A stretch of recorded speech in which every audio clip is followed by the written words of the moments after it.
¿Cómo seleccionar el contrato FIDIG adecuado para un proyecto? Ayer habíamos hablado de que hay un universo de contratos, de tipos de contratos. Pero, ¿cómo los escogemos? Obviamente, si tenemos, digamos, una carretera y tenemos estas herramientas que son los contratos FIDIG, primero hay cosas que son sencillas, digamos, ¿no? Tengo un expediente ya elaborado. Y obviamente, si tengo el expediente, eh, no voy a usar el amarillo o el plata, porque ya tengo el expediente. Pero si no tuviera el expediente, podría usar el amarillo, ¿no? Porque teniendo el expediente, el rojo es el que aparentemente puedo usar. No teniendo expediente, no puedo usar el rojo, puedo usar el amarillo y el plata. Pero son decisiones, digamos, básicas. Pero no trata de eso la selección. Va más adentro, es un análisis mucho más profundo. En estas exposiciones hay algunas cosas que son reiterativas, pero es solamente para recordarlo siempre. La selección de un contrato no es una formalidad, es una decisión que requiere una cuidadosa deliberación y una comprensión profunda, tanto del proyecto. O sea, ¿cómo puedes escoger un proyecto si no sabes qué es lo que quieres hacer, cómo lo quieres hacer, cómo lo vas a financiar? O sea, hay muchos aspectos, por eso es que les indicaba que para la selección de un proyecto FIDIC intervienen diferentes tipos de profesionales. Vamos a poner un ejemplo de los contratos FIDIC del EGIS. Para esto ¿quién se encarga? La PMO, que es francesa. Pero no es que una persona es la que escoge, es un equipo humano de profesionales que hacen evaluaciones, que tienen bastante expertise, bastante experiencia en esto, ¿no? Entonces, ¿cómo se aborda esta selección? Lo primero que tenemos que analizar es el alcance. O sea, ¿qué es lo que queremos hacer? Alcance se refiere, ¿qué es lo que queremos hacer? ¿Qué estamos construyendo? ¿Una carretera, un puente, una planta de tratamiento de agua? ¿O vamos a hacer un proyecto de generación de energía? Cada uno de estos, cada proyecto tiene sus propias particularidades, complejidades y sus propios requisitos. Un hospital tiene totalmente diferentes requisitos a una carretera, una hidroeléctrica igual. O sea, cada uno tiene sus propias particularidades. Por consiguiente, si se va a hacer una carretera, obviamente tiene que haber profesionales vinculados y con experiencia en carreteras, abogados vinculados en normas relacionadas con carreteras. Hay un reglamento de carreteras, hay un reglamento de edificaciones. Entonces, uno de carreteras probablemente conoce bien la norma de carreteras, pero no necesariamente conoce a cabalidad las normas de reglamento de edificaciones. O sea, cada profesional va involucrado con las herramientas legales con las cuales desarrolla su profesión, su actividad. Entonces, esa es la gente que tú necesitas, porque cuando tengas que escoger, se hace análisis legales, técnicos, proyecciones, riesgos, una serie y que intuitivamente las conocemos. Hay algo que tenemos que entender también en los contratos cívicos. Todos nosotros que están ahorita en el diplomado tienen conocimiento de lo necesario para todo lo que están aprendiendo. Lo que pasa es que a veces no sabemos que las conocemos. Y simplemente a veces yo, por experiencia, es como cuando entra a un curso y a uno le dan la punta del ovillo y en cada clase uno va jalando la lana. Pero es simplemente cada sesión yo te alcanzo la punta del ovillo y tú vas jalando, ¿no? Entonces, a medida que hacemos la sesión, vas jalando el hilo y cuando termina la sesión, tú ya puedes jalar, ya deduces. Termina la sesión, seguramente ustedes van rememorando vuestras propias experiencias. Claro, yo hacía tal cosa en contrataciones. Sí, hacíamos esto cuando estaba en la empresa privada. Es que a medida que hemos ido desarrollando, las hemos hecho. no necesariamente con esos nombres, pero la actividad mayormente ya las conocemos. ¿Cómo determinamos un alcance? Hay que identificar las necesidades y los objetivos que tiene un hospital, qué cosa es cerrar brechas, que está ahora de moda cerrar brechas, salud, por ejemplo, ¿no? Hay que recopilar y analizar los requisitos.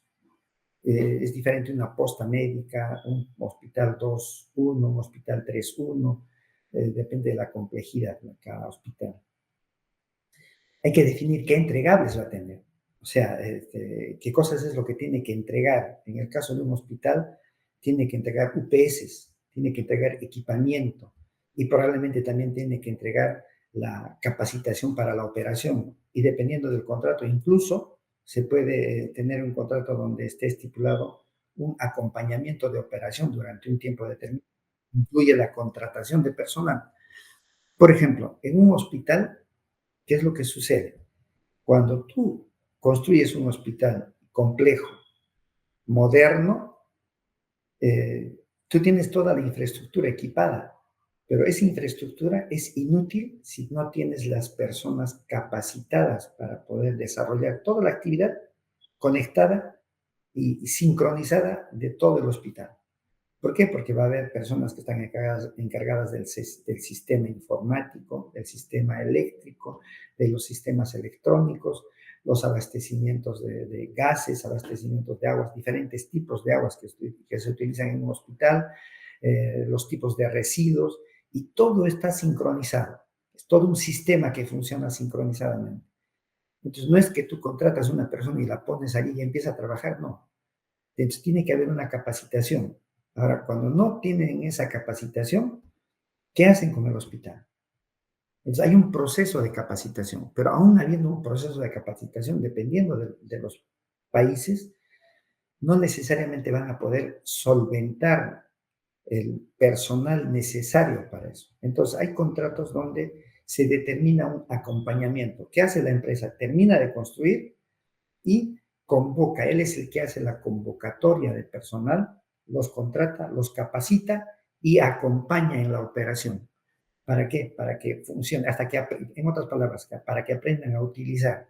Y cuando ya las personas ya entraron en un training de actividad, ya saben cómo operan mantenimiento, todo empiezan a operar médicos, enfermeros, técnicos, todos. Entonces termina el contrato del contratista y se va. Y deja un hospital implementado con una infraestructura moderna, pero funcionando. Eso ocurre en otros países normalmente. Se ha pretendido hacer esto en el Perú, pero bueno, está todavía en evaluación. Espero que en el PRONIS puedan hacerlo de esa manera, porque hacer un hospital de 1.000 millones y después para que ingrese personal que no tiene la capacitación necesaria y empiece a deteriorar todas esas máquinas que son carísimas, pues daría mucha pena. Entonces, hay que establecimiento de los límites del proyecto, creación de la declaración del alcance preliminar. Todo esto está en otra herramienta que se utiliza para proyectos, el PMI. Bueno, este no es un diplomado de PMI, pero no necesariamente hay que tener un diplomado de PMI para hacer esto del alcance. Recuerden que si van a participar ustedes en este tipo de actividad de lanzar un proyecto FIRI, ustedes van a ser parte de un equipo. Y obviamente, si es que no tienen el conocimiento PMI, pues si son parte del equipo, obviamente tienen algún tipo de destreza que los hace partícipes. Y si no tienen uno, deben tener alguna otra destreza, alguna experiencia que los hace partícipes. Y habrá alguien que sea digamos, el que va a dirigir en las partes que vamos complementando en el equipo. Después hay que hacer una aprobación del alcance. Es un hospital 3.2 que tenga 34 camas, y etcétera, etcétera. Todo el plan, el proyecto, la planificación médica que tenga que ser, ¿no? El PMA, perdón, el PMA. Comunicación del alcance aprobado. Hay que comunicar eso. Ya tienes el alcance definido. ¿Qué otra cosa hay que considerar? Los riesgos. En un proyecto que tú vas a lanzar, tienes que analizar los riesgos. ¿Qué riesgos puede tener? Riesgo país, riesgo de inversión, riesgo de muchos tipos existen. Eso, y existen profesionales también expertos en analizar, en análisis de riesgos. Normalmente los proyectos ahora contratan especialistas en riesgos, que también tienen un acompañamiento permanente en la ejecución, pero también ellos son parte importante antes, en esta etapa de la conceptualización. ¿Qué incertidumbres rodean el proyecto? Hay riesgos geológicos, políticos, ambientales. ¿Qué tipos de proyectos son los que pueden poner en riesgo el proyecto y cómo se puede gestionar esos riesgos? Entonces, el empleador o el contratista, la selección del tipo de contrato debe reflejar esta distribución de riesgos. Cuando tú has identificado los riesgos, vas a poder equilibrar los riesgos.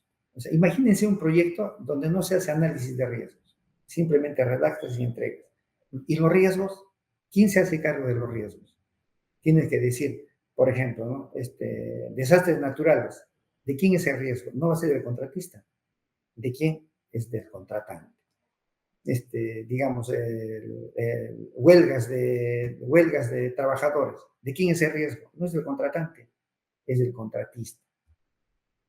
Y así se van repartiendo los riesgos, ¿no? Por eso es que habíamos hablado de ese equilibrio, pero para poder hacer ese equilibrio, ¿qué necesitas? Hacer un análisis e identificar. Hay que identificar esos riesgos. Y obviamente el entorno legal. También debemos tener en cuenta el entorno legal del lugar donde se va a desarrollar el proyecto. Las leyes locales sobre construcción y contratación van a influir en cómo se interpreta y se ejecuta el contrato. En algunos casos puede ser necesario adaptar las condiciones estándar del contrato para cumplir con la legislación local. Miren, esto es hablando de países, pero hablando de ciudades, no es lo mismo hacer una obra a 4.300 metros de altura en la sierra, que he construido algunas obras a esa altura, que construirlas, por ejemplo, en Iquitos, en la cuenca del río Napo, que está a 8 o 10 horas de viaje en bote de Iquitos. Es totalmente distinto. La gente tiene un comportamiento distinto, no es que sean raros, sino sus expectativas, sus costumbres son totalmente distintas. Entonces, el entorno, y ahí hay cosas que tienen que son consuetudinarias. Cuando tú ingresas a una población a trabajar, tienes que visualizar que existe un modus vivendi. Solo en la ciudad están determinadas las normas, las reglas, en las ciudades. Entonces, digamos, se identifican las cosas fácilmente. Cuando uno va a hacer obras en la población, es muy sensible. Por eso es que hay otro tipo de especialistas que son los gestores sociales que hacen un trabajo para estos lugares. Entonces, depende de dónde vas a hacer la obra, tienes que ver el entorno legal, que tiene que ver medioambientales o de otro tipo, ¿no? Hasta las laborales. Y es más, existen algunos municipios que tienen sus propias directivas o sus propias normas, ¿no? No es lo mismo, igual construir, ya pasó en el Cusco, han hecho una edificación que no sé cuántos, 40 millones de dólares creo que cuesta, y ahora está con un mandato judicial de demolición. O sea, el entorno, miren, dense cuenta, ellos han cumplido aparentemente toda la normatividad, pero los stakeholders no han manejado bien los stakeholders. ¿Quiénes son? El cusqueño tiene una característica, es muy amante de su pasado. Y miren lo que ha sucedido. No han hecho un buen manejo de riesgos, no han hecho una buena respuesta a las primeras reclamaciones y terminó donde terminaron. Entonces, dense cuenta cuán importante es todo eso. En Cusco las legales son hasta verticales en cuanto a restos arqueológicos. Entonces, eso no sucede, por ejemplo, en Tarapoto, en Moyobamba, en Iquitos, ¿no? Es distinto. Y otro tema, obviamente, es el financiamiento. Eso es al final como definitivo. Podemos tener toda la predisposición de hacer una maravilla, pero ¿quién nos va a detener? El financiamiento. Ahora, ¿cómo es que se va a conseguir ese financiamiento? ¿Cómo va a ser el flujo de financiamiento? Acá hay un ejemplo de los Juegos Panamericanos. En los Juegos Panamericanos nos trajeron el contrato NEC, contrato NEC 3, gerenciamiento. Pero ¿cuál ha sido, digamos, la ventaja de ese tipo de contrato? El parámetro definitivo inamovible, digamos, la fecha clave, no se podía mover. ¿Por qué razón? Porque el Estado peruano debía entregar instalaciones deportivas para los Juegos Panamericanos. O sea, no había posibilidades de ampliaciones de plazo. Eso se tenía que terminar máximo en esa fecha y ya. Como había esa restricción, entonces los costos han ido subiendo. Como era una obra del tipo de compromiso nacional, entonces no ha habido un límite, ¿no? Pero no es que han gastado lo que han querido, ojo, no confundamos. Lo que ha sucedido es que ellos han hecho un diseño. En el diseño han tenido libertad de hacer el expediente técnico y han colocado un presupuesto que obviamente técnicamente han determinado. No ha habido un límite, no había un límite que diga, no, no, tú no te puedes pasar de esto. Es por esa razón que las empresas al ejecutarla, algunas han tenido un bono de reconocimiento, un premio, o sea, han terminado la ejecución de la obra a un costo menor al proyectado, o sea, al expediente aprobado, en otras palabras. Pero no se podían pasar de la flecha, ¿no? Ahora, ese tipo de obras, en un estado como el peruano, y me imagino de muchos latinoamericanos, no es usual. En los digamos, en el Estado y en los otros contratos, sí se ponen límites, ¿no? O sea, no es que haya un límite per se. Por ejemplo, los proyectos se han lanzado con presupuestos nocionales. Vuelvo a recalcar esto. Por ejemplo, cuando se han hecho los contratos NEC, se le alcanzó al contratista, ¿qué cosa? Se le alcanzó un costo nocional, noción de costo, y un requerimiento, que es lo que queríamos hacer. Ese costo no estaba ligado a un metrado, no estaba ligado a un material. O sea, no había allí cuánto de cemento iba a usar, ni cuánto acero iba a usar, ni cuánto personal iba a usar. Sino se le dijo, queremos un colegio con estas características, de acuerdo a las normas del Ministerio de Educación, y te lanzamos este precio nocional, que a grosso modo puede costar. Eso no era un presupuesto, no estaba ligado, vuelvo a recalcar, a un material, a un metrado. Entonces, cuando empiezan a hacer recién el diseño, es donde empiezan. Y pongo siempre el ejemplo. En la norma siempre determina áreas mínimas, por ejemplo. Entonces, es el diseñador el que determina no puede ir menos de ese área. Entonces, él determina, si la norma dice, vamos a decir, un pasadizo de 1,20 m, pero arquitectónicamente, para encajar con las otras partes del diseño, yo necesito que este pasadizo sea de 1,50 m. Y ese 50 centímetros ya va a ser una variación, va en escalera, ¿no? Va a ser una variación en que no solamente en el metrado, ese metrado va a estar ligado a un costo, y ese costo, que es un trabajo adicional, va a significar un impacto en el plazo. Recuerden que a medida que se va metrando, se va acumulando los plazos de toda la actividad que se van a sumar en un cronograma y al final termina con el plazo general de cuánto va a costar. Entonces, recién se estaba definiendo cuánto era el presupuesto de ese proyecto. Se han hecho el diseño, entonces la opinión pública que no conoce mucho de esto dice, ¿Y cómo es posible? Han licitado ese proyecto con 100 millones y terminó costando 200 millones. Ese es un robo. No es así. Es que esos 100 millones no estaban ligados a un metrado ni a unos materiales. Recién se iba a hacer eso.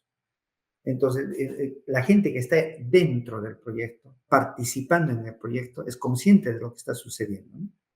Pues la gente que está afuera, lo que ve son fotografías, ¿no? Una fotografía de 100 millones y después le alcanzan una fotografía de 200 millones y sacan una conclusión. Ahora, en estos proyectos del financiamiento, por el tipo de contrato, estaba garantizado. ¿Por qué? Porque automáticamente al licitar ya se sabía que ese proyecto no tenía un presupuesto definido y sabíamos que el proyecto iba a sufrir un incremento. Obviamente no sabíamos cuánto. Entonces, había mecanismos administrativos para la actualización y obviamente se han actualizado a sus presupuestos eh, finales, ¿no? Entonces, es importante para escoger un tipo de contrato el financiamiento. Ahora, la selección cuidadosa del contrato FIDIC adecuado es un pilar en la construcción de una base sólida para el proyecto.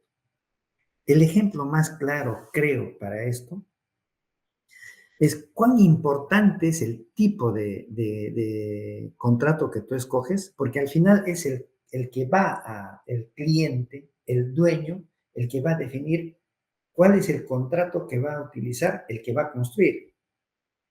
No es el constructor el que define ese contrato. Eres tú, como entidad, como propietario, como cliente, como contratante, que define cuál de estos proyectos se adecua más. Y todo este análisis, lo que estamos hablando en términos generales, todo ese proceso que te va a llevar a escoger el tipo más adecuado de proyecto. Porque cuando no es el adecuado, va a haber problemas en ese proyecto.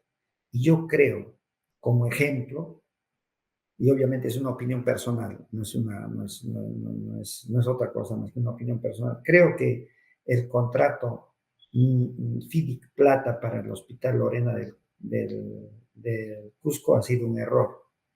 No un error porque se haya escogido el proyecto, sino un error porque la institución que escogió ese tipo de contrato no está preparada, no estaba preparada, probablemente ahora sí esté preparada, pero no estaba preparada para afrontar ese tipo de proyecto, ese tipo de contrato. Su administración interna no tenía mecanismos para afrontar eso. Por eso el primer problema que han tenido ha sido las valorizaciones. ¿Por qué? Porque en el proceso de una institución pública, normalmente las valorizaciones de obra las autoriza una supervisión y no existía supervisión. Entonces han colocado un equipo de profesionales ¿para qué? Para que haga el proceso, pero no era parte del proceso eso. Entonces, y eso ha ido en escalera también, influyendo en la relación contractual con el contratista. Y al final, no sé cómo estará ahora, pero parece que ojalá hayan resuelto los problemas en el Hospital Lorena. Ya van a ser 14 años que ese proyecto no termina. Entonces, para recordar, ¿cómo seleccionar el contrato FIDIC adecuado para un proyecto? Factores críticos para la selección de un contrato: el alcance del proyecto. Recuerden, es la columna vertebral de cualquier contrato de construcción. El alcance. Define lo que será entregado, cómo y cuándo. Una definición clara y completa del alcance es esencial para seleccionar el contrato FIDIC más adecuado. Por ejemplo, si un proyecto involucra tanto el diseño como la construcción, el libro amarillo podría ser el más apropiado, mientras que para un proyecto de ejecución directa, sin responsabilidad de diseño por parte del contratista, el libro rojo es el preferible. Debemos preguntarnos qué actividades específicas se van a incluir en el proyecto. ¿Incluye el diseño, la construcción, la operación, el mantenimiento o la combinación de estos? Entonces, hay que ver qué cosa es lo que tú quieres para escoger el tipo de proyecto, qué es lo que tienes y para qué estás tú, tu institución también, para qué está capacitada. ¿Por qué? Porque de todas maneras, mire, el plata, que es responsabilidad total del contratista, tiene estas dificultades con la entidad. es que la entidad tiene que tener, digamos, mecanismos administrativos para la interacción. No es que tú das un contrato, cualquiera sea el contrato que tienes, y el contratista se convierte en una isla inexpugnable. No, permanentemente va a estar en interacción. ¿No? ¿Por qué? Porque permanentemente te va a estar pidiendo pues, valorizaciones, te va a estar pidiendo variaciones, ampliaciones de plazo, impacto en el costo, te va a estar pidiendo, no, hay errores, o quiero corregir tal error, o quiero modificar tal cosa. O sea, hay una interacción permanente en el proceso constructivo. Y la institución tiene que tener mecanismos para responder a eso. Obviamente los tienen, normalmente las instituciones los tienen. Estamos hablando de cosas específicas, ¿no? En este caso de tipo de contrato Philips Plata, por ejemplo. Los riesgos asociados son los otros, ¿no? Hay que identificar y asignar los riesgos, que es crucial en la gestión de los proyectos. Los contratos Philips proporcionan un marco para esta asignación de riesgos, pero la elección correcta depende de un análisis minucioso. Es importante hacer un análisis de qué riesgos van a afectar, porque si no sabes cuáles son los riesgos, no vas a poder equilibrar la balanza. Entonces, tan importante es definir el alcance como también detectar o identificar los riesgos. El marco legal. El marco del lugar de ejecución del proyecto puede tener un impacto significativo en la estructura y en la ejecución del proyecto, del contrato. Ya les he comentado el tema de, de este hotel de lujo en el Cusco, que está en el centro del Cusco. Está en la entrada a Sacsayhuamán. Es imperativo entender las leyes de construcción, laborales, ambientales que pueden afectar el proyecto. Además, las regulaciones sobre arbitraje, resolución de disputas, deben ser consideradas para asegurarse de que el contrato proporciona mecanismos de resolución coherentes con las prácticas legales locales. El marco legal es importante. Y el financiamiento. Finalmente, la estructura financiera del proyecto incluye en la selección del contrato la naturaleza del flujo de caja, los métodos de pago, las garantías y las bonificaciones por terminación anticipada. Por eso les comenté que en los Juegos Panamericanos sí han tenido bonificación algunas empresas porque han terminado antes de lo que estaba estipulado en su cronograma proyectado. Se lo han hecho mucho más rápido. Y lo que el contrato NEC, por ejemplo, define es del saldo, el 50% es el premio para el que, es un premio que se le otorga al ejecutor y el 50% regresa a la entidad. En un contrato bajo el libro Plata, por ejemplo, el contratista podría ser responsable de obtener la financiación completa antes de la entrega del proyecto. Mientras que en el libro rojo los pagos pueden estar más vinculados a hitos específicos. O sea, cada contrato tiene una característica incluso en el financiamiento, incluso en la forma de pago que se determina. Entonces, factores críticos: alcance del proyecto, riesgos asociados, marco legal, financiación. Recuerden, alcance del proyecto, riesgos asociados, marco legal y financiación. Ahora, vamos a hablar de las herramientas que se utilizan. Esto como conocimiento general. Ya hay cosas que tienen que ver con especialistas específicos.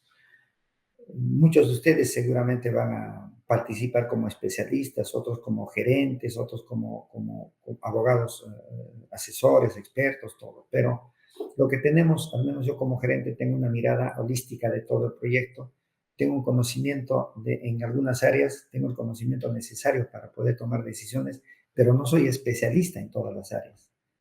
Por ese motivo es que la gerencia del proyecto o el ingeniero en un proyecto termina siendo un equipo y tiene una persona que lidera, que es como el maestro de una sinfónica, ¿no? que mueve la música de la manera mucho más adecuada para esa interacción con el contratista. Entonces, la evaluación y selección de un contrato adecuado no debe basarse únicamente en la intuición o la experiencia. Cuando hablé de un equipo multidisciplinario, estamos hablando de especialistas en diferentes áreas. Entonces, no es que uno tiene una intuición o yo soy con la experiencia. Hay herramientas matemáticas, técnicas, que forman parte de ese proceso. En su lugar, los gerentes de proyecto deben equiparse con herramientas metodológicas y cuantitativas que permitan una comparación sistemática y una evaluación exhaustiva. Vamos a sumergirnos en tres herramientas esenciales que pueden mejorar significativamente el proceso de selección.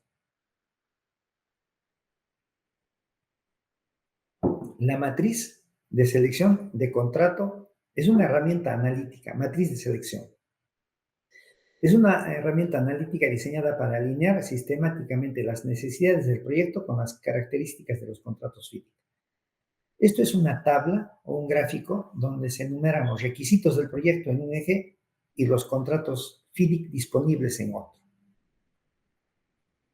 Los elementos a considerar pueden incluir la asignación de riesgos, los requerimientos de diseño, las obligaciones de tiempo y costos y la gestión de cambios y variaciones.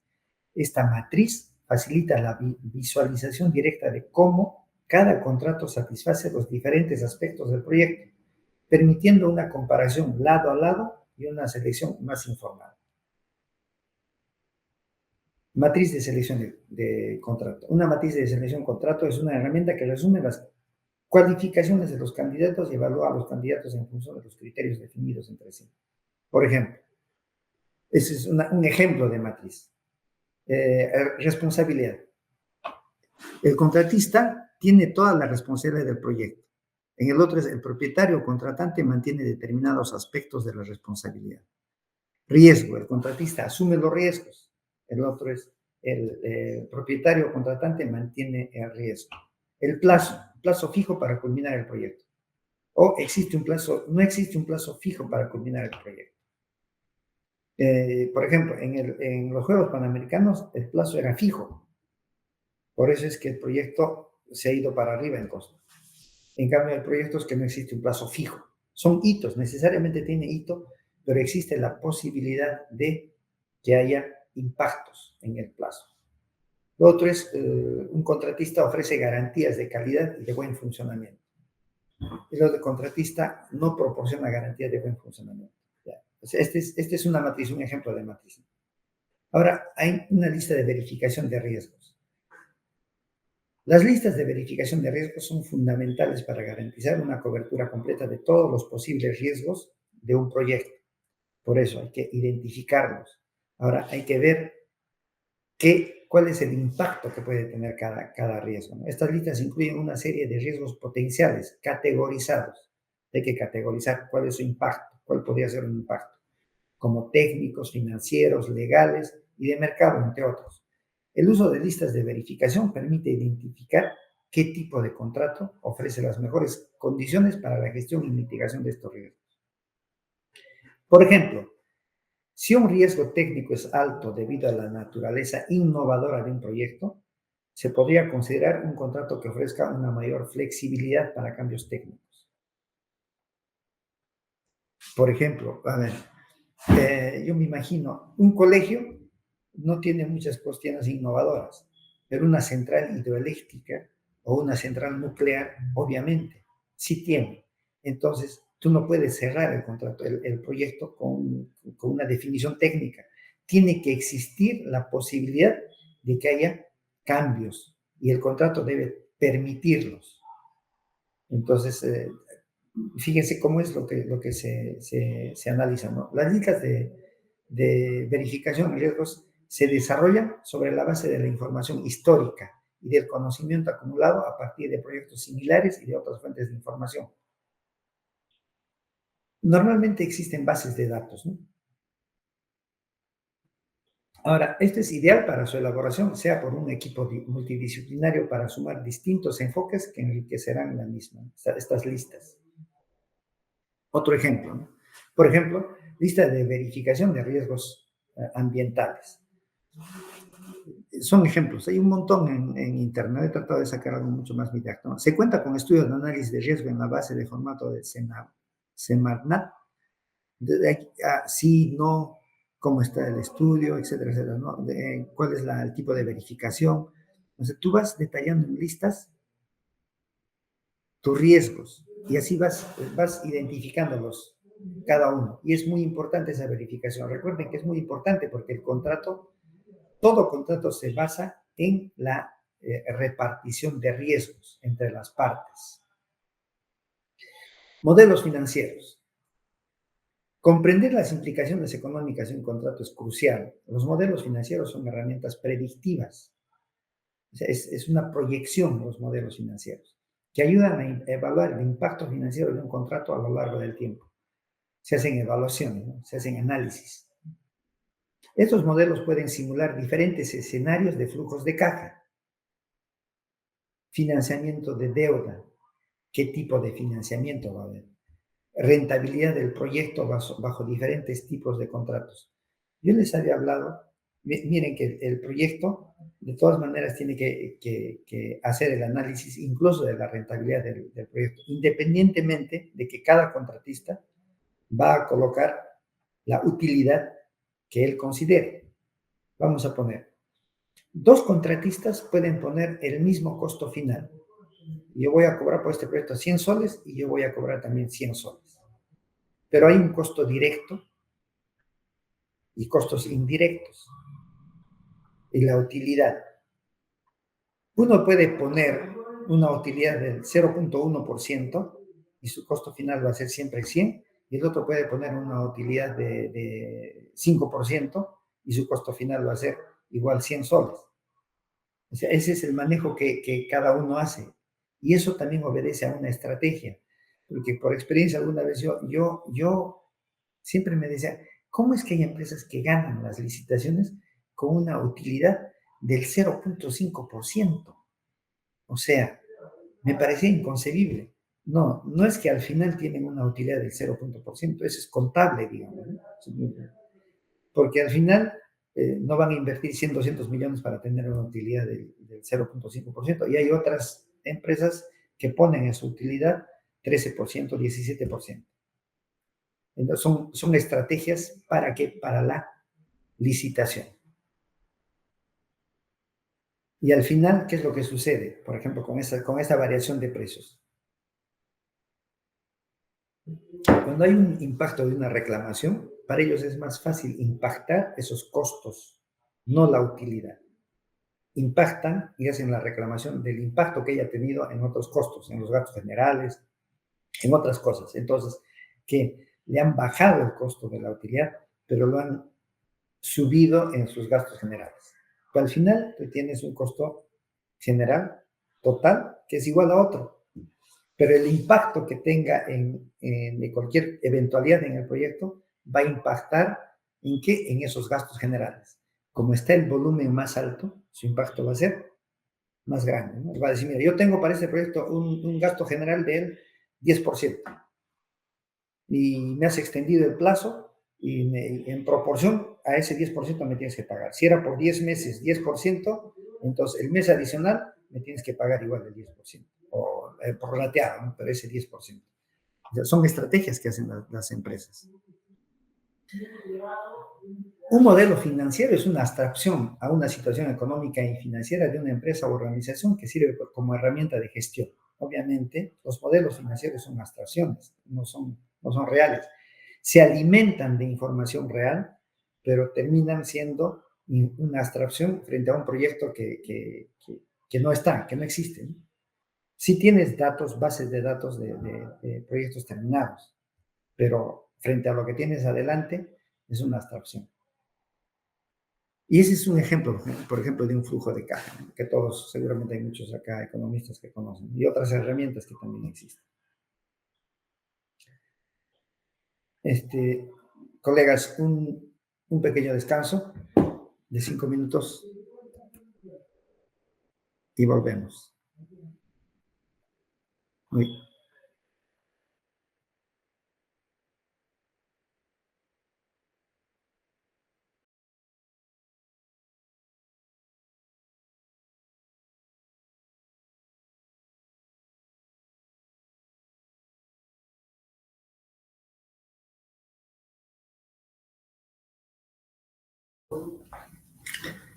Colegas, retornamos.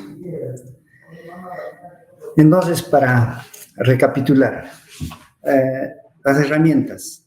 Para integrar estas herramientas en el proceso de evaluación, ¿cuáles son? La matriz de selección del contrato, las listas de verificación de riesgos y los modelos financieros. Y bueno, este es, digamos, solamente didácticamente algo que se puede utilizar y seguramente puede haber una amplitud de tipos de modelos que se pueden utilizar, listas de verificación de riesgo, pero básicamente son las herramientas que se requieren para verificar qué tipo de contrato que es vital, que puede definir el éxito o el fracaso,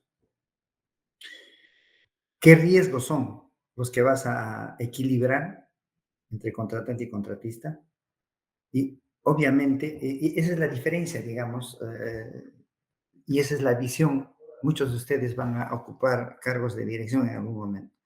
No tenemos que ver al Estado como lo que siempre, y al menos cuando era más joven, yo veía, ¿no? O sea, el empresario, el contratista era eh, un aprovechador, ¿no? Él quiere sacar el máximo provecho. Es una empresa, sí. Entonces, cuando tú vas a evaluar este tipo de riesgos, tu premisa no debe ser, no podría ser, no, este se quiere aprovechar, no. Tú necesitas poner en la mesa para convocar a la mayor cantidad de postores que tengan interés un contrato que equilibre esos riesgos. Porque una empresa seria que tenga prestigio va a evaluar el riesgo, va a evaluar lo que tú le estás dando y va a ver si es desequilibrado, pues vas a tener contratistas de esos que no tienen mucho prestigio y vas a asumir el riesgo en una obra que más adelante va a culminar seguramente en paralizaciones o en juicios. O sea, tú tienes que mandar una propuesta bien equilibrada, bien analizada. Y debes también tú considerar que la institución en la cual tú perteneces tiene la capacidad de respuesta a eso, la velocidad de la respuesta. ¿Por qué? Porque uno de los problemas que tienen las instituciones públicas es la facilidad de movimiento del personal. Despiden con absoluta facilidad a quien sea y contratan con absoluta facilidad a quien sea también. Entonces, si no existe bueno, es parte de la cultura nacional, pero ustedes que están aquí participando, si alguno llega a participar en un proyecto, tiene que haber cierto rango de estabilidad. Por poner un ejemplo, vamos a suponer que le otorgan a un gerente un proyecto de 1.000 millones. Empieza el proyecto, se imbuye del proyecto, para haberle otorgado los 1.000 millones de responsabilidad, obviamente es alguien que tiene una experiencia adecuada, probablemente no la perfecta, pero definitivamente que tiene una experiencia adecuada, porque no podrían colocar una persona que no tiene. Tiene que tener, para un proyecto de ese tipo, tiene que tener personalidad, tiene que tener postura, tiene que tener lenguaje, tiene que tener muchas cualidades, porque vas a tratar con una multinacional. Entonces, empieza el proyecto, trabaja el proyecto, conoce el proyecto, está en ese interín, conociendo los pormenores y todo, interactuando, ¿no? Y pasa el tiempo y va conociendo, se va involucrando más, ¿no? Pasa el tiempo, digamos, la obra está en un 5%, estamos hablando de 1.000 millones, y pasa alguna razón, algún dedo mágico dice, no, ya no lo quiero a él, y ¡pluc! Lo saca. Bueno, es su derecho de la institución, puede sacar a quien quiera, por muchas razones. Y después colocan a alguien. Vamos a suponer que colocan a alguien que tenga la experiencia adecuada, igual o superior al que se fue. ¿Qué sucede en ese momento en el proyecto? Esa persona tiene que pasar necesariamente por un proceso de aprendizaje. Por muy experto que sea en contratos y en gerenciamiento, en ese proyecto tiene que pasar un proceso de aprendizaje. Y obviamente cada gerente, cuando se trata de estos proyectos de cientos de millones, cada gerente termina siendo como un CEO de una empresa privada. Emana de él la filosofía de trabajo de todo su equipo. Si es una persona puntual, amena, amable, que tiene facilidad de interrelacionarse, facilita y promueve un buen ambiente laboral. Es promotor, entonces, que es distinto. Existen gerentes que son totalmente reacios, la gente tiene que hacer cola en su puerta, pedir audiencia, y ejerce su autoridad de esa manera. No digo que esté mal, son formas de gerenciamiento y así funcionan adecuadamente. Pero imagínense, saca un gerente con una filosofía y entra con otra filosofía. Y la gente que se queda, bueno, tiene que adecuarse, el trabajo es trabajo, ¿no? Y si esto ocurre en 3, 4, 5 oportunidades, ¿quién es el que se está perjudicando con estos cambios en este tipo de proyectos? Es el proyecto en sí. El contratista también se ve afectado, pero él tiene la salida de, ¿qué? De hacer reclamaciones, variaciones. Siempre te va a estar documentando cualquier cosa que está ocurriendo. El nuevo jefe, gerente, ingeniero, no va a poder o emitir, digamos, aceptaciones de cuando se tratan de millones si no tiene mucho conocimiento. El anterior sí, sabe la historia. Ah, sí, esto es así. Bueno, puede opinar, decidir. El nuevo tiene que entrar con cautela. Entonces, sí, es muy importante todo ese proceso. Bueno, no sé, me salí del tema, pero bueno, les quería transmitir eso por experiencia. A ver, vamos a ver un ejemplo. Para ilustrar la aplicación de los principios de selección del contrato que hemos discutido, vamos a considerar el caso de un proyecto de una autopista transnacional. Una iniciativa de infraestructura ambiciosa que involucra la construcción de una extensa red de carreteras conectando 3 países.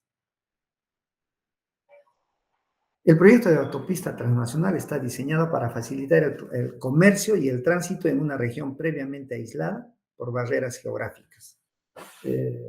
Por ejemplo, esto existe, no es algo similar, pero existe en Foz de Iguazú, algo similar, ¿no?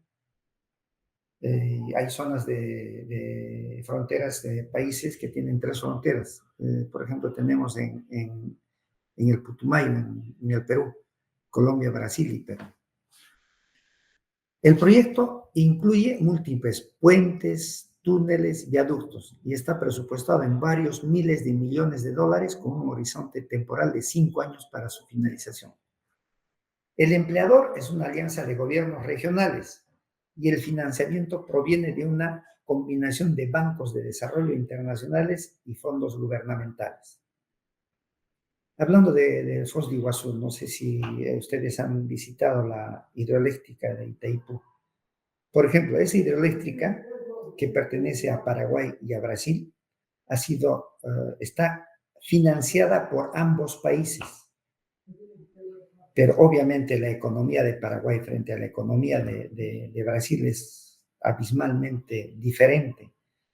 Yo estuve allí y lo que nos explicaron, porque cuando uno va allí, tú haces turismo y te explican los ingenieros, todo el proceso de financiamiento, de ejecución, todo, visitas las instalaciones, todo. Lo que nos explicaron, por ejemplo, haciendo mención a esto, lo que estoy describiendo, es de que el financiamiento está cofinanciado por ambas partes, porque el río pertenece a ambos países. Entonces, y la central eléctrica justamente está en la frontera de ambos países. ¿Qué es lo que ha hecho el gobierno brasileño? El gobierno brasileño le ha prestado el dinero a Paraguay, o sea, le ha prestado su mitad. No es que financió todo totalmente, sino le prestó la mitad a Paraguay. ¿Y Paraguay cómo le paga? Le paga con energía de la misma central hidroeléctrica. Y es la segunda hidroeléctrica más grande del mundo, después de la hidroeléctrica Tres Gargantas de China. Entonces, existen formas de financiar, para que más o menos se dé cuenta cómo se puede manejar cuando estamos hablando de contratos FIDIC, la forma como se financia el tipo de proyectos. Entonces, los criterios utilizados para la selección del contrato, la complejidad del diseño. Estamos hablando de qué? De una carretera que tiene puentes, túneles y viaductos y va a atravesar 3 países, ¿no? Y obviamente, ¿cuál es La finalidad es facilitar el comercio y el tránsito en la región. Por consiguiente, si va a facilitar el comercio, es una carretera que también está diseñada para soportar cargas altas de tráfico pesado, cargas pesadas también. Entonces, la complejidad del diseño. Dado que el diseño preliminar fue provisto por una firma de ingeniería internacional, para estos proyectos normalmente se contratan pues, empresas especializadas en diseñar este tipo de, o en hacer expedientes, ¿no? Normalmente en el ámbito del FIDIG y del NEC se habla de diseño más que de expediente técnico, pero es un sinónimo. Entonces, por una firma de ingeniería internacional, pero con la expectativa de adaptaciones significativas durante la construcción. O sea, no es cerrado. Y es más, en la carretera normalmente sucede, en diseño de carreteras, en ejecución de carreteras, porque, porque pueden ocurrir tantas cosas que pueden haber modificaciones en el proceso constructivo.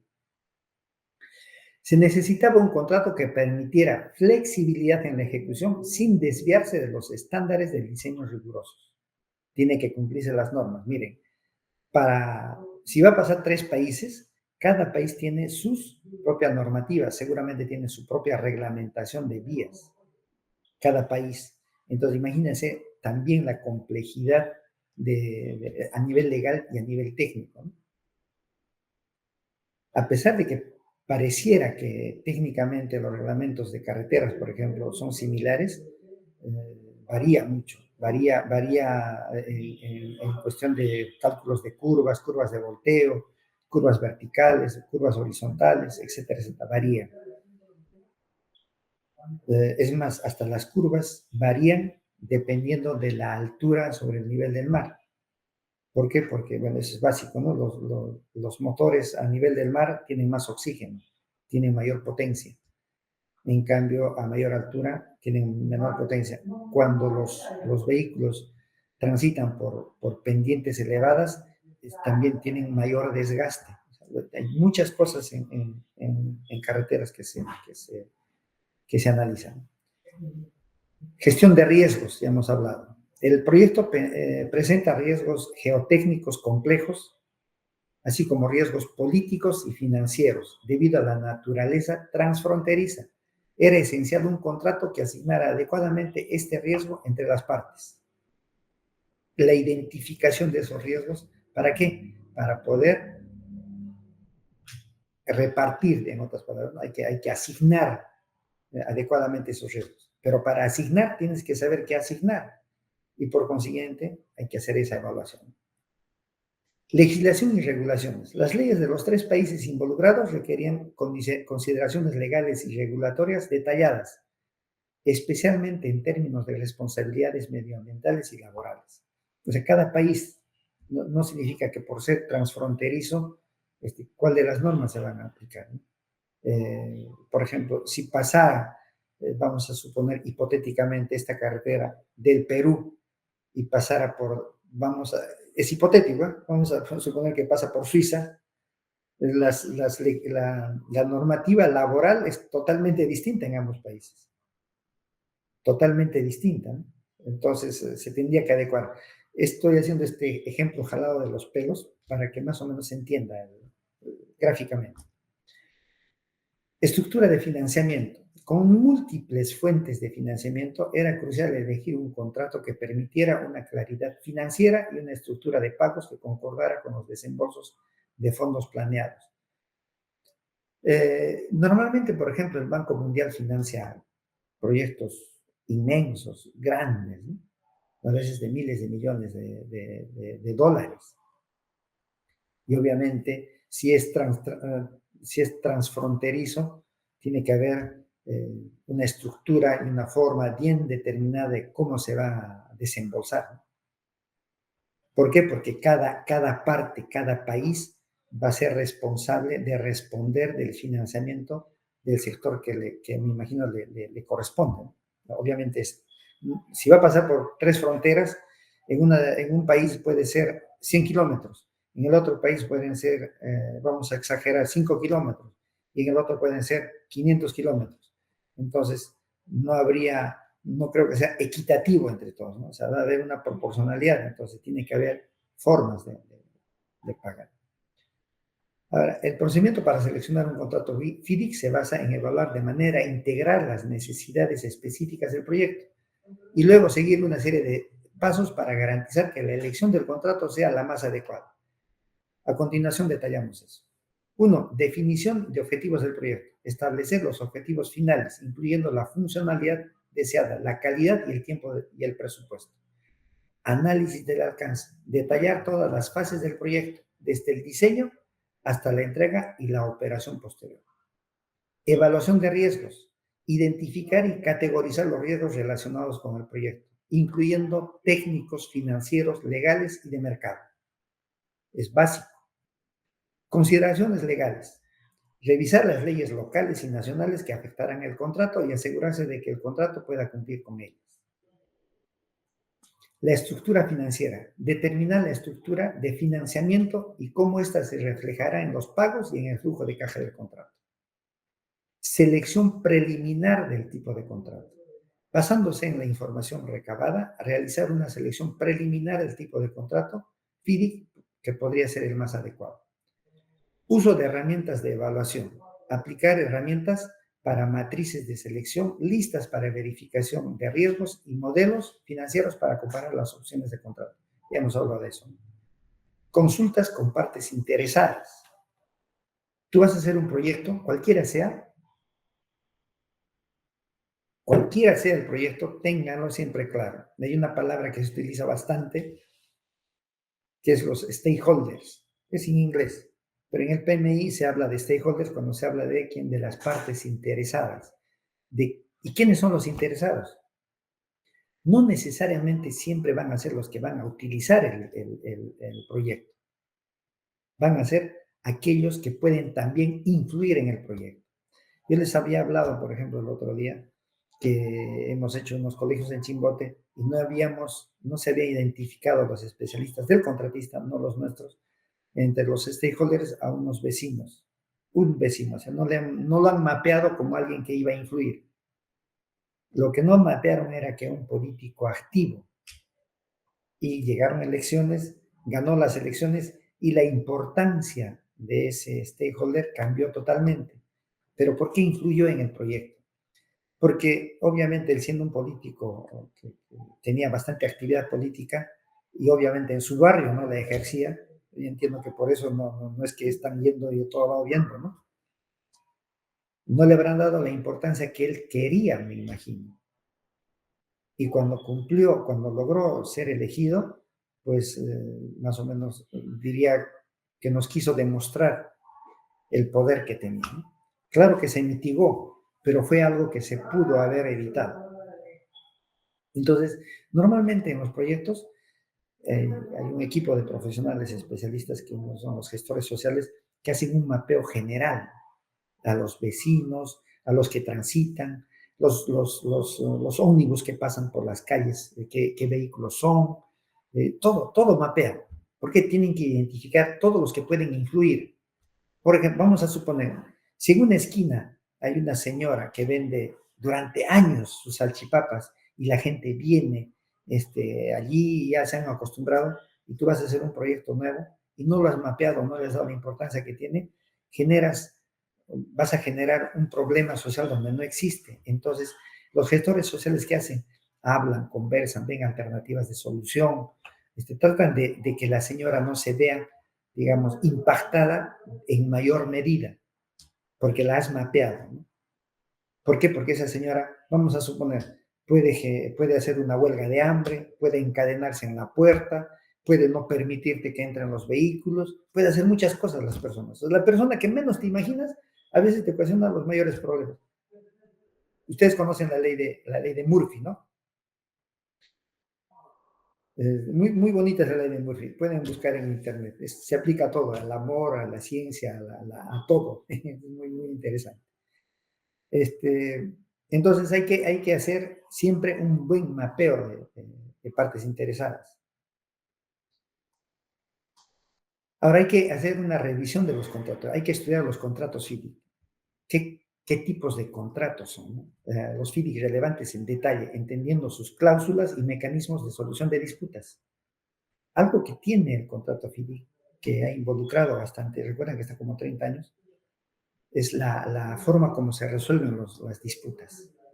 Y eso es parte del éxito que tienen. Y también antes no existía junta de resolución de disputas en la, en la ley de contrataciones, pero han visto que era una herramienta que facilitaba mucho el proyecto y la han incluido en la ley de contrataciones. Ahora, una decisión final. Tomar la decisión final sobre el contrato a utilizar basándose en el análisis detallado y las consultas con las partes interesadas. Siempre las partes interesadas, los stakeholders. Preparación del contrato. Hay que preparar el borrador del contrato, incluyendo todas las cláusulas específicas y particulares necesarias. Negociación y ajuste. Hay que negociar y ajustar los términos del contrato con el contratista seleccionado. En los contratos CIDIC hay una sesión después de otorgar la buena pro donde se habla de estas cosas. Es parte del proceso.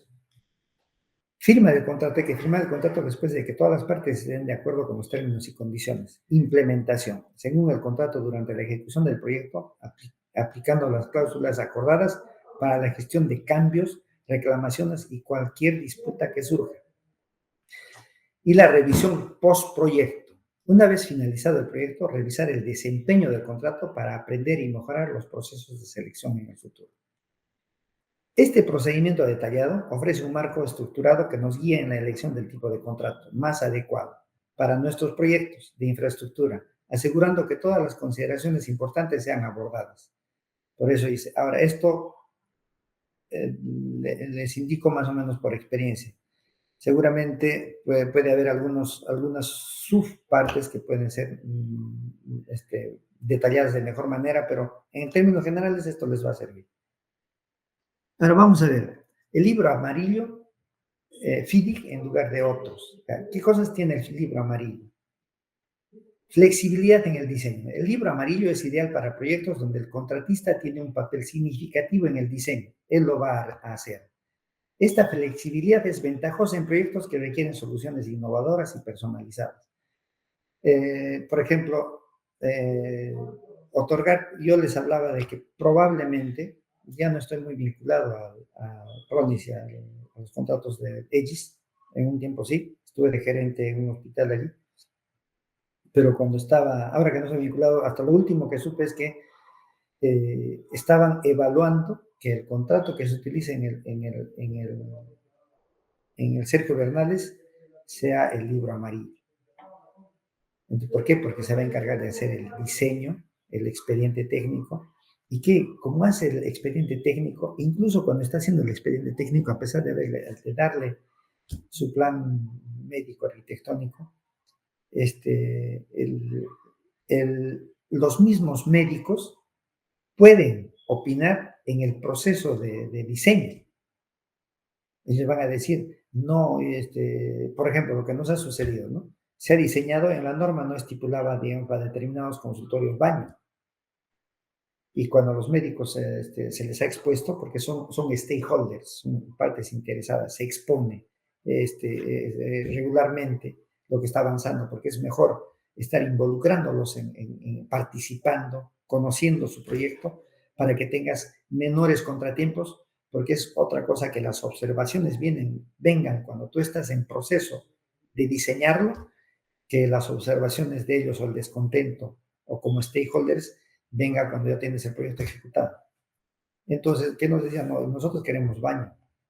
Bueno, ya pues hay que darle el baño, ¿no? Estamos cumpliendo la norma, pero el stakeholder, entonces hay que ver los impactos. Obviamente no es que todo lo que pidan se les otorga. Tú tienes que evaluar el impacto y los riesgos, ¿no?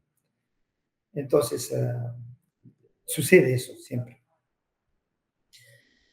Por eso hablaba de la flexibilidad en el diseño. ¿Por qué? Porque lo va a hacer el diseño, va a estar en eso, ¿no? Otra cosa es que se haya hecho el diseño. Normalmente cuando se hacen los diseños a partir de las entidades, normalmente se hace un diseño donde la parte externa del diseño, o sea, esa parte del involucramiento de los que van a estar relacionados con el proyecto es mínimo. ¿Por qué?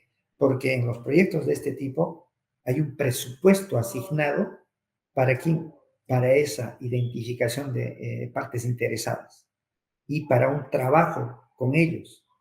En cambio, cuando se hace por administración pública o cuando se hace in-house, como se dice en otros términos, o sea, cuando lo vas a hacer dentro, la inversión para eso no es mucha.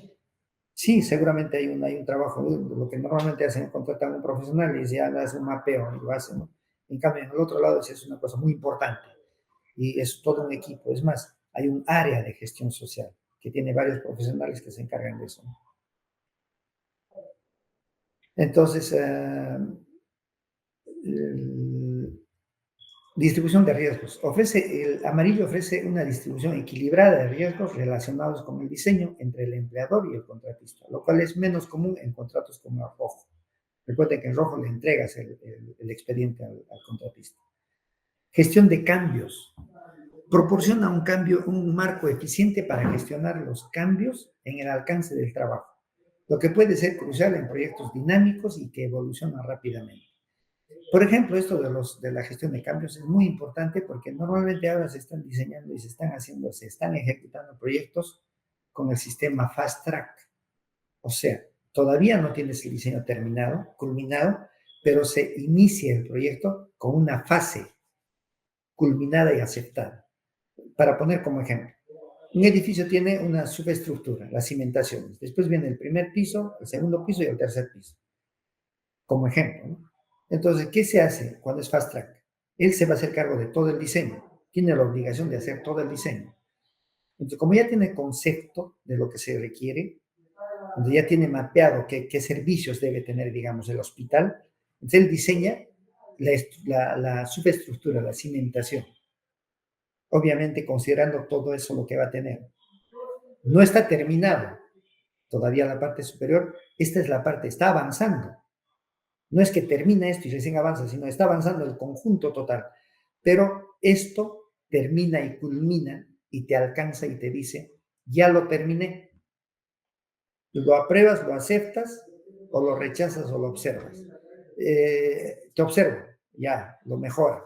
Ahora sí, perfecto. Entonces, con eso inicia la ejecución de obra y continúa haciendo el diseño. No ha parado en ningún momento a hacer el diseño, ha estado permanentemente haciendo el diseño, pero esta parte ya la culminó y empieza y continúa haciendo. Termina esto y ya terminó para esto el primer piso. Sigue haciendo el diseño y ejecuta el primer piso y te alcanza el segundo piso. Sigue haciendo el tercer piso y está ejecutando el segundo piso. O sea, más o menos como ejemplo, digo, el fast track. Entonces, pero obviamente como está en ejecución y está diseñando, va a haber a veces algunas necesidad de algunos cambios y tiene que estar establecido cómo va a ser el procedimiento de esos cambios y qué cosas se pueden cambiar. Eso tiene que estar, eso es una gestión de cambio, por ejemplo. Y tiene que ser una cuestión dinámica, rápida. En comparación, otros libros como el rojo o el plata podrían ser menos adecuados para proyectos que requieren una alta integración del diseño y construcción o para aquellos donde la flexibilidad y la colaboración en el diseño sean críticas. En el rojo porque le has dado el expediente. En el plata porque el responsable de entregarte tu Mercedes-Benz es el contratista. Tú no tienes mucha participación en el diseño. Él es el que va a hacer su gestión de stakeholders, él es el que va a hacer todo. Y obviamente, si contractualmente están en las cláusulas secundarias, va a seguramente tener alguna participación y aceptación, como sucede en el plata de Lorena, la participación de los stakeholders para que haya alguna modificación. Pero es parte, digamos, no es tanto como en el amarillo, que hay una participación mucho más dinámica de eso, porque el tipo de contrato lo permite. En cambio, en el otro es como decir, en el Mercedes-Benz, yo quiero que tenga asientos de cuero rojo allá, pero al final la estructura del Mercedes no va a cambiar, ¿no? Hay algunas cosas que se van a pedir, pero no es que va a cambiar todo el Mercedes. El Mercedes sí va a seguir siendo Mercedes, va a continuar teniendo lo que tiene, va a cambiar alguna que otra cosa, ¿no? Tras una evaluación exhaustiva, el libro amarillo ha sido seleccionado, en este caso, por ejemplo, lo que estamos hablando. Entonces, este contrato era adecuado para manejar la complejidad y las adaptaciones de diseño necesarias. Siempre, por eso les dije al inicio, tienes que considerar todo. Por eso es un equipo humano el que tiene que evaluar esto. Era adecuado para manejar la complejidad y las adaptaciones del diseño necesarias, al tiempo que proporcionaba una estructura clara para la asignación de riesgos y pagos. Permitía al contratista tomar un papel proactivo en la fase de diseño final y aseguraba que los intereses financieros de todas las partes estuvieran protegidos y alineados con el objetivo del proyecto. Como entidad, tú tienes que preocuparte que financieramente el contratista no entre en riesgo. Es parte de tu propia preocupación como contratante. Entonces, tú diseñas ese contrato pensando también en eso. Este ejemplo práctico muestra cómo la teoría y las herramientas de selección de contratos se aplican en el mundo real, llevando a una elección informada que soporta los objetivos de un proyecto y las necesidades de todas las partes interesadas. Decisiones clave y justificación de la selección del contrato. La selección del contrato adecuado es una decisión crucial que puede tener un impacto significativo en el éxito del proyecto. En el caso de elegir el libro amarillo FIDIC para un proyecto de construcción con diseño proporcionado, la justificación se basa en varios factores clave. Integración de diseño y construcción. El libro amarillo es ideal para proyectos donde el contratista no solo construye, sino también diseña, parcial o totalmente el proyecto. Esta integración asegura una mayor coherencia y eficiencia en la ejecución del proyecto, porque él está diseñando, ¿no? Equilibrio en los riesgos. En el libro amarillo hay una distribución equitativa de riesgos entre el cliente y el contratista, especialmente en lo que respecta a la gestión del diseño. Esto es crucial en proyectos donde el diseño juega un papel fundamental y puede ser sujeto a cambios y adaptaciones. Flexibilidad en la gestión de cambios. Los proyectos de construcción son dinámicos y el libro amarillo ofrece una estructura contractual que facilita la gestión de cambios. Esto es especialmente útil en proyectos complejos donde los requisitos pueden evolucionar durante la construcción. Nos ha ocurrido en alguna oportunidad también que incluso la norma se actualiza por los entes reguladores y hay que modificar algunas otras cosas para adecuarlas a esa nueva norma, porque las normas normalmente se cumplen a partir de su publicación en el diario peruano. No son retroactivas, pero se cumplen. Ahora, algunos me dirán, pero tú firmaste un contrato con una fecha determinada. Sí, pero dependiendo del tipo de proyecto que tenemos, sí se adecúan. Por ejemplo, esto ha pasado con el Hospital Lorena. El Hospital Lorena se ha firmado con una norma, ha habido una modificación y se ha tenido que adecuar. Es un hospital.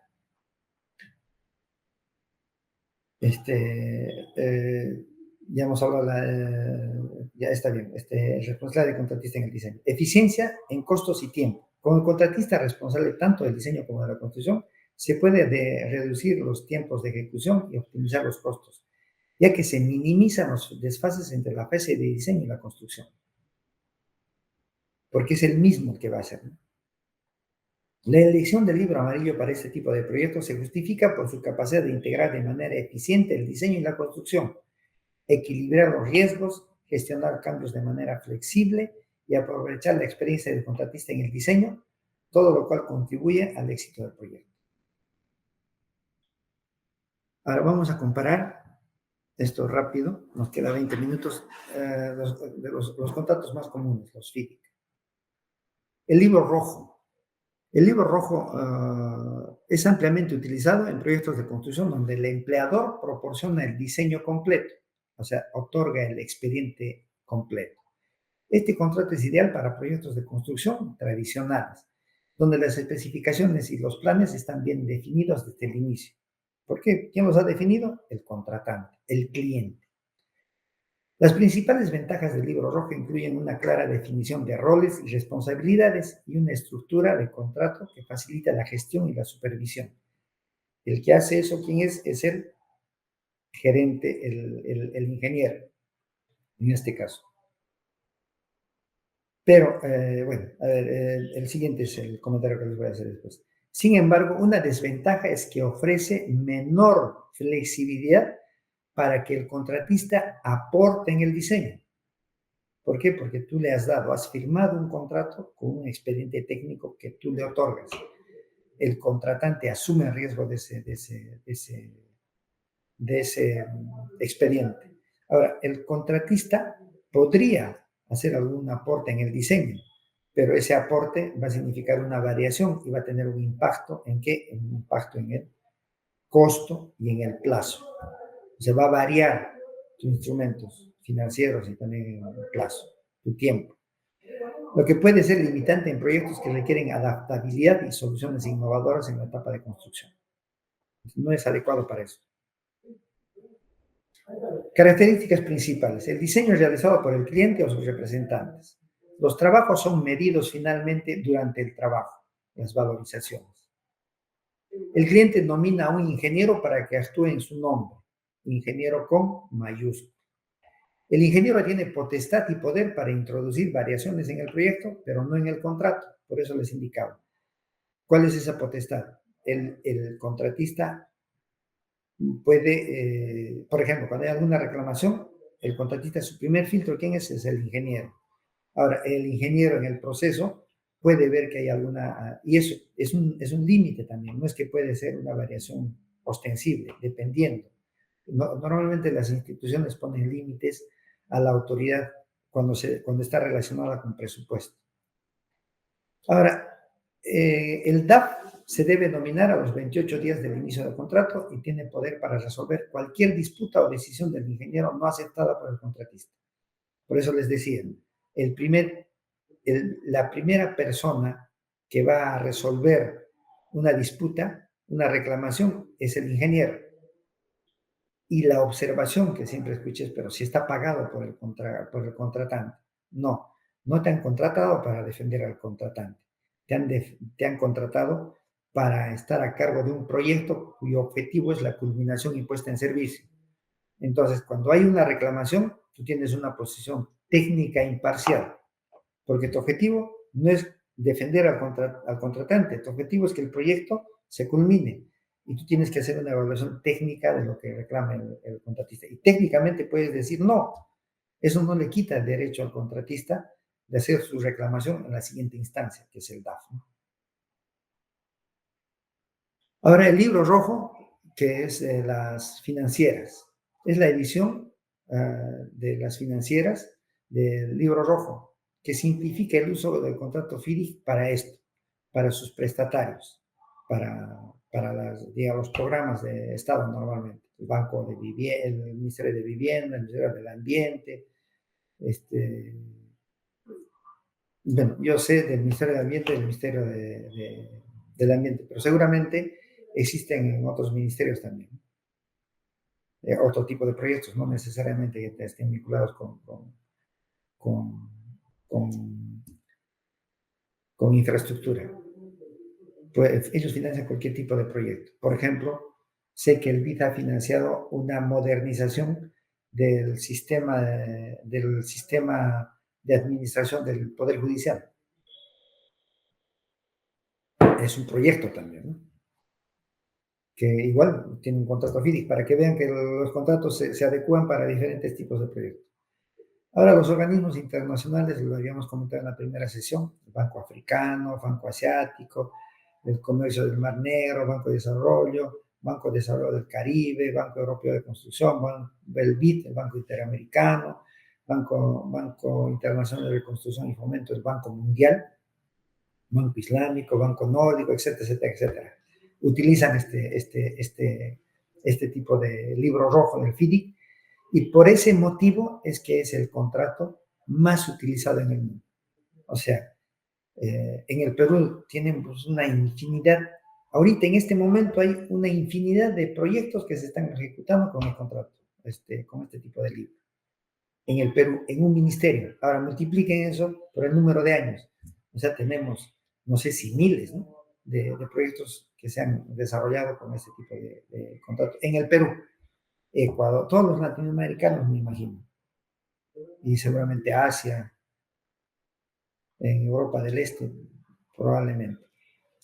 El amarillo, Características y uso. El libro amarillo define las condiciones de un contrato de construcción, donde el diseño ha sido realizado por el contratista. Ahora, el enfoque está más orientado al tipo de contratación que a la naturaleza de las obras, al igual que en los restos de contratos civiles. Recuerden, no tiene que ver el tipo de obra, tiene que ver para qué está orientado el proyecto, el tipo de contrato. ¿Cuáles son sus características? El cliente facilita los requerimientos y especificaciones del proyecto en el documento denominado requerimientos del cliente. O sea, ¿qué es lo que requiero? Yo podría poner un ejemplo, me imagino, y este es un ejemplo que me enseñaron en el contrato neto.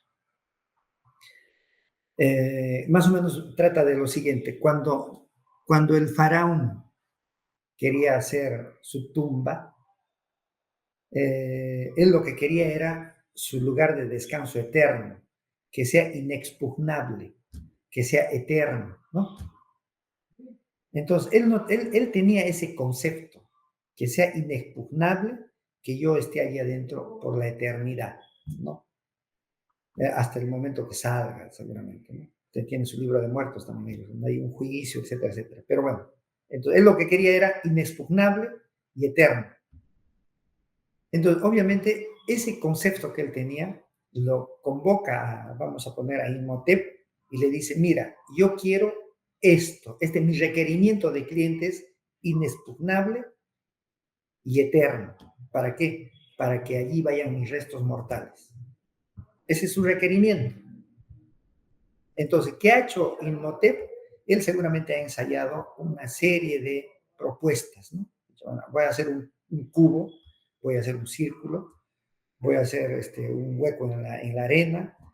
Ha podido seguramente diseñar un montón de alternativas, pero al final él decidió, Imhotep, que iba a ser una pirámide. Y obviamente, quien ha tenido que aceptar ese diseño, finalmente ha tenido que ser el faraón, ¿no? Entonces, lo mismo sucede aquí. ¿Qué es lo que se le ha planteado? Y obviamente, regresando al ejemplo de la pirámide, le dice: sí, me gusta, es lo que tienes que ejecutar. Entonces, después que hace lo que ha diseñado, que es lo que se va a hacer. Entonces, ha tenido que hacer todo, estructurar todo lo que se va a necesitar para ejecutar eso. Diseñar cómo se van a traer las piedras, cómo se las va a dar forma, trasladar, cuántas personas, cuál va a ser el proceso constructivo, todo eso. Y eso está, toda esa información es lo que va a significar que un financiamiento, a pesar de que eran esclavos, seguramente los que han construido, obviamente ha tenido que haber una logística de alimentación, desgaste de muchas cosas que había, vivienda donde tenían que vivir, o sea, todo un requerimiento. Hay todo eso alrededor de esa aceptación, hay toda una estructura. Ya, regresemos a esto entonces. ¿Qué es lo que facilita el cliente acá? Un requerimiento. Es el requerimiento el que le va a facilitar. Por eso les decía, en los contratos NEC, cuando se dio un requerimiento y se ensayó un costo nocional. Es como que Imhotep le diga: mira, esta pirámide es la que te planteo. ¿Cuánto va a costar? Vamos a hablar en términos modernos. Aproximadamente va a costar unos 100 millones. Ya, aproximadamente sí. Ya, calcúlalo. Entonces empieza a calcular, ¿no? No. Finalmente, él va a ir gastando, 100, ya gasté 100 millones, no has terminado todavía, te voy aportando más para que termines mi pirámide, ¿no? Termino seguramente costando, no sé, si lo mismo que había proyectado más. Pero acá lo que se tiene claro es de que no se tenía, por eso les digo, ¿no? Cuando se dio el precio nocional en los contratos NEC, ese precio no estaba ligado al cemento o al fierro. Para hacerlo más sencillo, el momento que se ha otorgado ese precio, vamos a suponer que hubiera sido un monto, el cemento tenía un precio ese día. Ha pasado todo un tiempo, 6 meses, 8 meses de elaboración del expediente. Y para la ejecución recién, o sea, al 7º mes recién se iba a ejecutar. En todo ese lapso de tiempo, ese cemento que costaba un monto acá, 27 soles, probablemente cuando terminó el diseño y se iba a empezar a ejecutar, ya el cemento costaba 27,10 céntimos. Ya varió ya. Y eso hablando de una cuestión tangible, ¿no? Como que hubiera tenido el proyecto, el cemento o el acero allí. No, no lo teníamos. No estaba ligado, y vuelvo a recalcar, no estaba ligado a un material, a un metrado. Eso recién se estaba haciendo. Recién iban a calcular. Por ejemplo, han diseñado, han podido ponerle vinílico o mármol. Entonces, todas esas variaciones que recién se iban a integrar es lo que iba a mover el costo, ¿no? Recién. Y al final recién se sabe. Ese precio inicial de 100 millones, lo que hayan escuchado, era una noción, nada más, a un requerimiento. Entonces, los requerimientos son la base para que el contratista diseñe y construya un proyecto. Los errores en los requerimientos son responsabilidad del cliente. Claro, yo le he dicho, ¿no? Ahora, suponiendo el faraón le hubiera dicho a Imhotep, ya, yo te doy mi requerimiento, hazme un círculo. Y qué tan difícil hubiera visto seguramente Imhotep hubiera construido bueno, la esfera, no círculo, la esfera, y el sostén, la durabilidad, la consistencia, eso se cae fácilmente. Bueno, tú me has dicho que diseña de esa manera, ¿no? Tú me has dado ese parámetro. Se dan cuenta, ¿no? O sea, si yo le digo específicamente que yo me estoy haciendo responsable, es como darle el expediente. Si mi requerimiento es muy específico, entonces estoy yo asumiendo esa responsabilidad, ¿no? Entonces, si yo requiero algo y va a traer unas consecuencias o unos errores, ¿quién asume? El que ha hecho el requerimiento. El contrato es un precio cerrado y no sujeto a nuevas mediciones.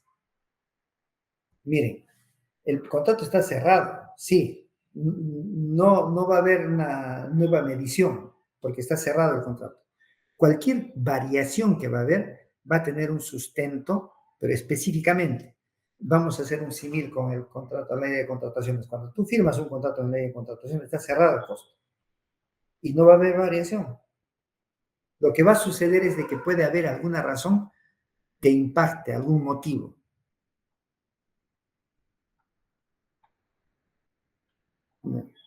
Disculpe, pensé que alguien. El contrato es administrado en nombre del cliente por una dirección de obra contratada por el mismo cliente. Cuando hablaba del concepto de ingeniero, por ejemplo, no habla de una persona, no es una persona en sí. Ese ingeniero que está a cargo tiene un equipo. Ya, ahora, hay muchas cláusulas similares al libro rojo, de 1 a 20, excepto la 5 y la 12, por ejemplo. Miren esta, el amarillo. En el rojo, en la cláusula 5, habla de subcontratos. Y en el amarillo habla de diseño. En el rojo no podría decir diseño, porque él no hace el diseño, ¿no? En la cláusula 12 también hay una variación, mediciones y evaluaciones. En cambio, acá ¿qué cosa es? Pruebas, ¿no? Procedimiento de pruebas a la culminación. Entonces, las cláusulas son similares, iguales, en los rojos, todos los rojos, pero entre colores hay alguna variación que se adecua al fin que tiene. Acá tú le otorgas el contrato, el expediente técnico. Por consiguiente, no cabría en el rojo tener la cláusula de diseño, porque él no hace el diseño, él tiene un expediente técnico otorgado. En cambio, acá tiene la cláusula de diseño. ¿Por qué? Porque se encarga del diseño. Ahora, el libro plata.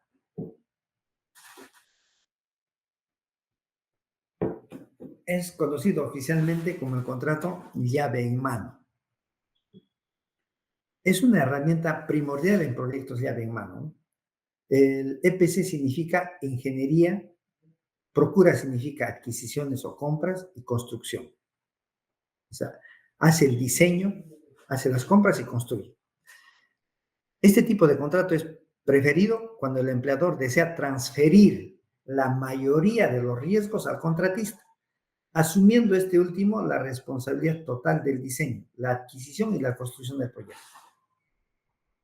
Yo les decía, el contrato más caro en FIDI es el contrato plata, porque le transfieres todo el riesgo o bueno, la mayoría de los riesgos al contratista. Y obviamente, cualquier tipo de contrato va a depender de qué riesgos asume para ver cuáles son los costos que puedo manejar. Si voy a hacerme cargo de muchos riesgos, los costos van a incrementar. Creo que es cuestión de sentido común incluso eso. Una de las características más significativas del libro plata es la transferencia de riesgos significativos al contratista. Esto incluye riesgos relacionados con el costo y el tiempo de ejecución, así como la gestión de imprevistos durante el proyecto. Esta transferencia de riesgos puede conducir a una mayor eficiencia en el proyecto, ya que el contratista tiene un mayor incentivo para completar el trabajo de manera eficiente y efectiva, minimizando así sus propios riesgos y costos. Normalmente en el contrato plata es lo que hace. ¿Qué es lo que tiene que hacer el contratista? Exactamente lo que hace, haciendo la analogía al Mercedes-Benz. Lo que Mercedes-Benz hace es tiene una línea de fabricación donde cada parte del proceso está claramente estructurado para brindar cada parte la mayor calidad en el producto, ¿no? Cada pedacito de Mercedes-Benz trata de que ese pedacito sea otorgado, sea elaborado con la mayor calidad, en un procedimiento tan estructurado que tiene ya delimitados incluso los tiempos del proceso. ¿Para qué? Para que tenga un producto final en el menor corto plazo posible, que el carro sea totalmente culminado en la calidad adecuada. Porque si más tiempo tarda en ejecutar la Mercedes-Benz un auto, menos producción va a tener al final. Entonces, él ha hecho una planificación para qué? Para que su montaje sea con calidad en el tiempo técnicamente mucho más corto y que no afecte la calidad del producto que tenga al final. Acá, ¿qué es lo que tiene que hacer? Que lo que debería hacer el contratista es, para que pueda firmar un plata, se supone que tiene experiencia. Entonces, ¿qué hace? Estructura todos sus mecanismos para tener la mayor eficiencia. ¿Por qué? Porque él es el que está asumiendo los riesgos. Sin embargo, esta eficiencia viene con una alta responsabilidad y presión sobre el contratista. Es fundamental que el contratista tenga una sólida experiencia y capacidad para manejar tales proyectos, ya que cualquier error o retraso puede tener consecuencias financieras significativas. Además, debido a la naturaleza del contrato, el contratista debe realizar una evaluación y gestión de riesgos exhaustiva antes de firmar el contrato, para asegurarse de que puede cumplir con los requisitos del proyecto y manejar los riesgos asociados de manera efectiva. Cuando se otorgó la buena pro del contrato, o bueno, cuando se ha convocado o se ha invitado a las empresas para este contrato de Lorena, la evaluación que han hecho las empresas ha durado meses, creo que incluso más de 6 meses, para que ellos planteen su propuesta.